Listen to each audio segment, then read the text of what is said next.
I always try to make sure people get that important information in the beginning when I'm giving something so important like somebody brought illegal drugs into my house. I don't like starting with that. I like giving the back information, what I have given on these recordings. But in case you missed it, the person does have a little bit of a good reason.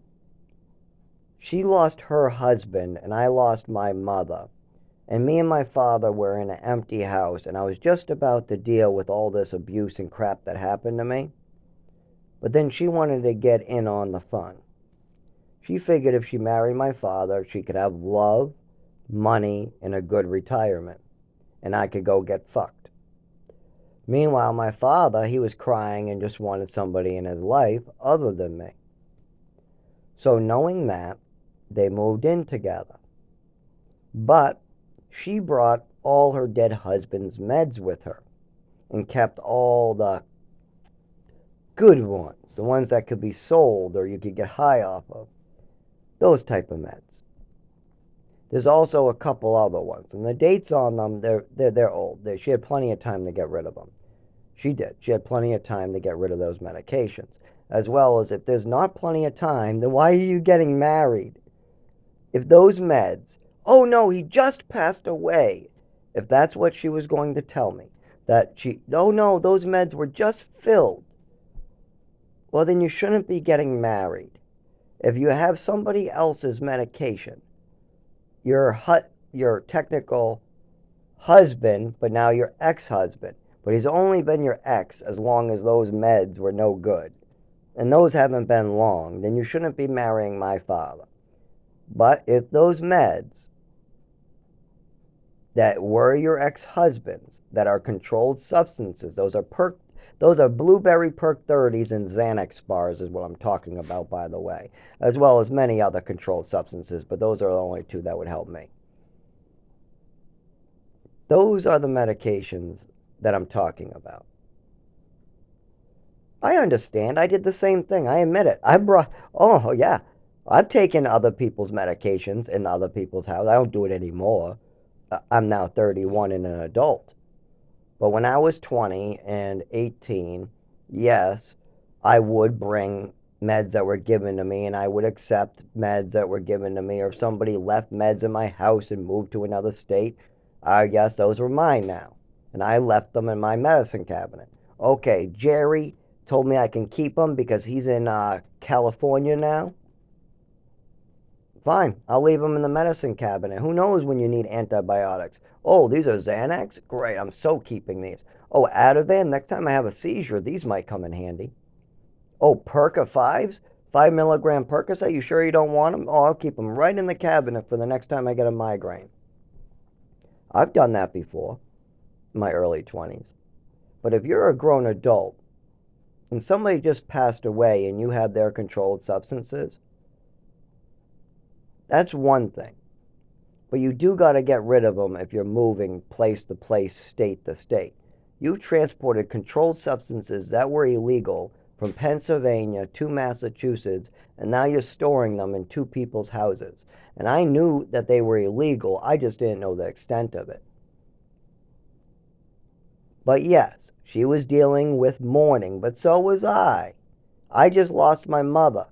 That just crippled me and made me disabled for a long time and said things in front of family members. And I mean, it started at the age of 5 with a swimming medal and it never damn stopped. So, with that going on, we all had something we were mourning. My father was mourning the death of his wife. I was mourning the death of myself and my mother. You were mourning the death of your husband in Pennsylvania. Oh, well, that scared me a little bit. I was just about to say a word. Oh, what was I going to say?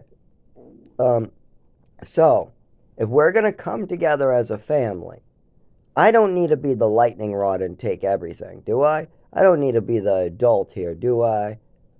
I don't need to tell people that transporting uh, controlled substances with a label that belongs to nobody on earth is a bad idea.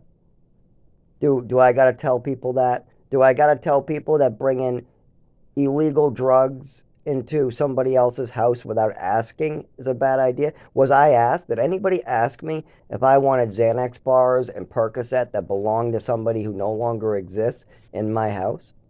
Did anybody ask my father and fully explain to him the ramifications of what is going on in his house? Did anybody fully explain that giving your child medication that has things like depression and suicidal thoughts, and then giving them 4 more with those same side effects, and then keeping a gun that's not registered in the house with a crazy woman might be a bad idea, and why?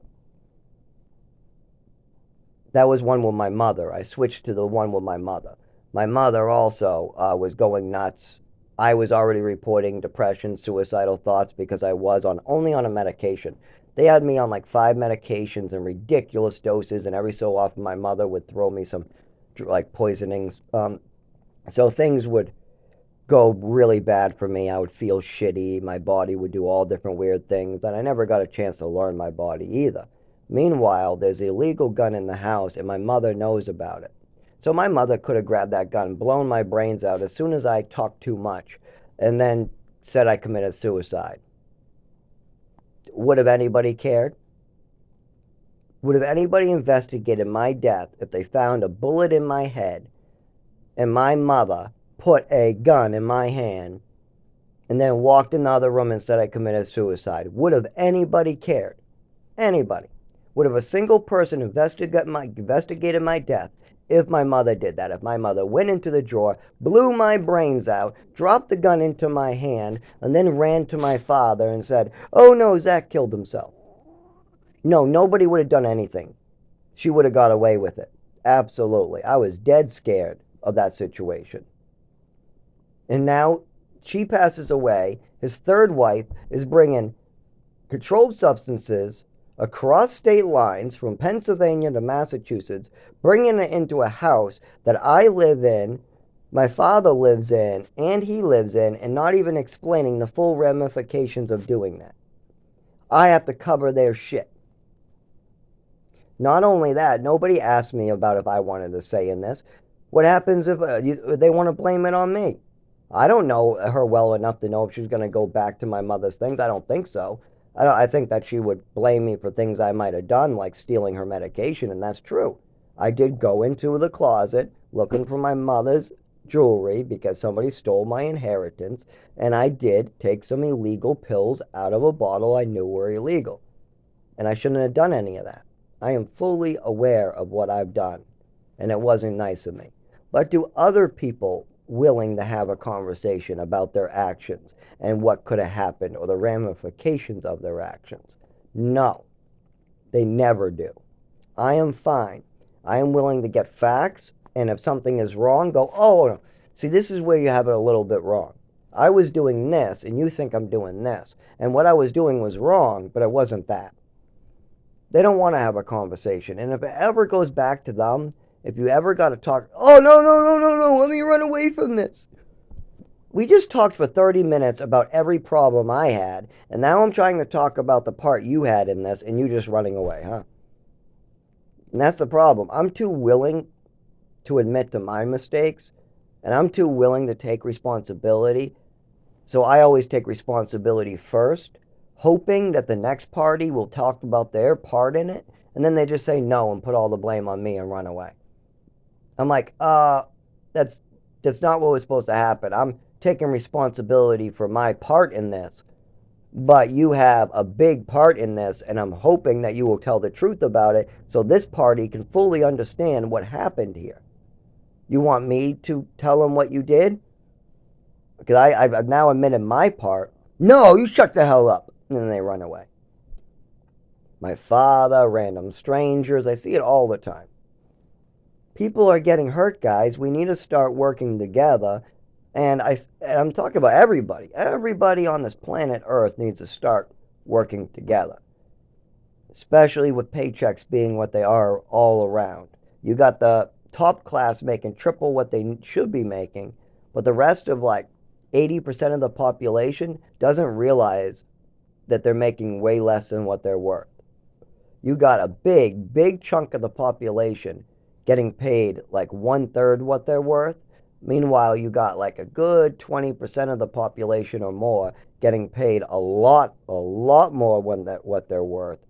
And it's done in a sneaky way where you got people at the bottom who are paying rent of $1,400 and their checks are $1,300 for a 40-hour work week because they get paid nine whatever an hour.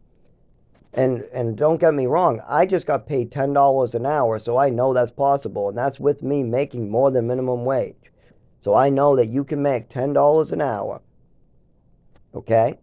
Work 40-hour work week. After taxes, maybe that's $1,400. But you got to take out transportation to get to work, gasoline, whatever. You still need toilet paper to wipe your ass. So you use a brick to wipe your ass, you walk to work, and you still have less money after taxes because you can't pay your rent. And you don't get to eat anything but moldy bread that's given to you. Does that sound like a good lifestyle? Somebody working at an essential service at a gas station. This is an essential service worker, too. So this is an essential service worker working 40 hours a week whose rent is $100 more than what he makes. And he has to wipe his ass with a brick. And he has to go literally eat whatever's given to him that's moldy. This is actual situations that happen to people. This is actually how life is at the bottom right now. Or hey, that's somebody who works 40 hours. Let's say you're disabled and you can only work 28 hours and you don't collect Social Security. Or let's say your house burned down all of a sudden and for some reason you lost your job during this. You're fucked. You're going to be living in a tent, if you like it or not, and you're going to freeze to death this winter. You can move to a shelter if you want, but if you got kids, you'll get help. If you got kids in a family, you better hug them and thank them for getting born. Because that actually will help a little bit. But you're going to have to work hard, and your wife's going to have to work hard, and you're going to have to deal with a lot of stupid stuff like getting fined for nothing. Like literally going to pick up your kid and having to pay $100. What is that about? Oh, you're late by 5 minutes. So I have to give you money? Yeah, that's how we do it here. If you're late by 5 minutes, you got to give us money. But you're a school. We don't care. Give us money. But I just had to work a 10-hour shift, and the school's too far. And my mom, she has to work a 12-hour shift, and she's too far. How are we supposed to get here? We don't care. Pay the fine every day if you need to. But then we would have to work 2 more hours. This stuff is going on everywhere. So can we please start working together and fix the actual problem at hand? People are suffering, and there's a lot of equality in the world. And until we start caring about one another more than our own happiness, that's not going to change. Because that's what's really going on. We're all caring about ourselves more than the systemic issues that's hurting us. If you really care about yourself, and if you really want a better life, then you need to start caring about other people around you. And then you'll get that better life. Because the systemic issues and the society issues that's hurting most people, everybody but the top percent that's getting paid way more than they're worth right now, except for that group of people, we're all struggling at the bottom and the middle. It's everywhere. I've seen people at the middle scream that they need help.